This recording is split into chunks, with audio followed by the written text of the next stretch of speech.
A finales de los 80, Argentina y el Reino Unido firmaron los Acuerdos de Madrid.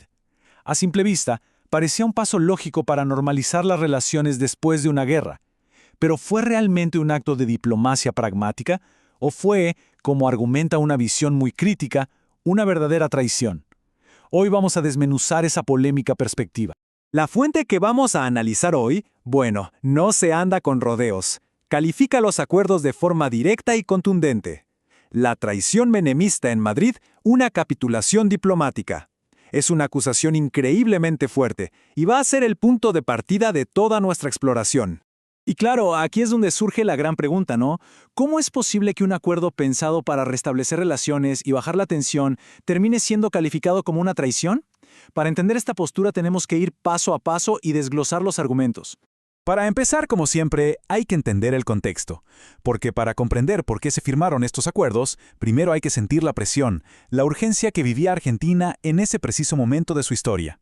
Pensemos en la Argentina de finales de los 80, un país que salía de una guerra, golpeado por una crisis económica brutal, con hiperinflación y un notable aislamiento internacional. La necesidad de volver al mundo, de estabilizar la economía, no era un capricho, era una cuestión de supervivencia. Y en ese torbellino los hechos se precipitaron. Miren la línea de tiempo. Poco después del fin de la guerra en el 82, y justo cuando el mundo entero cambiaba con la caída del muro de Berlín, se firman los dos acuerdos clave. Todo en un lapso muy corto, entre 1989 y 1990. El escenario estaba listo. Muy bien, ahora sí, vayamos al corazón del asunto. ¿Qué decían exactamente estos acuerdos? Y más importante aún, ¿por qué desde esta perspectiva crítica se considera que cada paso fue una concesión calculada? Se dieron dos pasos fundamentales. Primero, Madrid I, que restablecía las relaciones consulares, algo que suena bastante práctico. Pero, ojo, para el autor, esto ya era un reconocimiento de facto del control británico. Y apenas unos meses después llega Madrid II, que restablece las relaciones diplomáticas plenas. Para este análisis, esa fue la capitulación política definitiva. Cada paso, un peldaño más abajo. Pero, ¿cómo se llegó a esto? ¿Cuál fue el mecanismo que lo permitió? Bueno, según esta crítica, la clave de todo está en una fórmula diplomática muy específica, una que es vista como el núcleo de la trampa. El concepto clave aquí es el paraguas de soberanía. En teoría, la idea suena ingeniosa. Es como decir, miren, no nos ponemos de acuerdo en lo más importante, la soberanía. Así que pongamos ese tema bajo un paraguas, y mientras tanto, hablemos de pesca, de vuelos, de cosas prácticas. Suena razonable, ¿no? Pues bueno, aquí es donde el análisis se pone interesante. La fuente argumenta que este paraguas funcionó como una trampa en 4 pasos. Primero, se saca de la mesa el tema de la soberanía. Segundo, se empieza a cooperar en lo práctico. Tercer paso, esa cooperación, casi sin querer, legitima el control británico del día a día.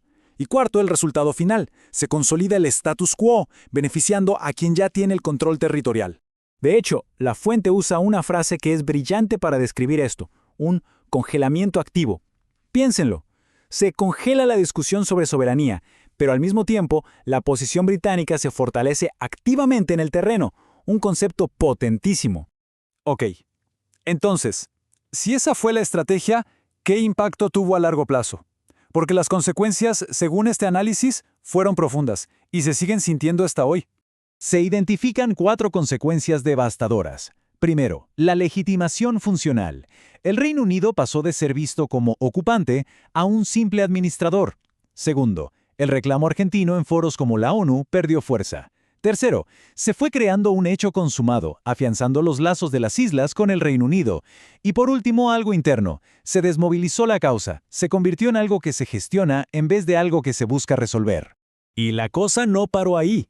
Estos acuerdos fueron la puerta de entrada. Abrieron el camino para futuros pactos sobre recursos estratégicos, como la pesca o los hidrocarburos.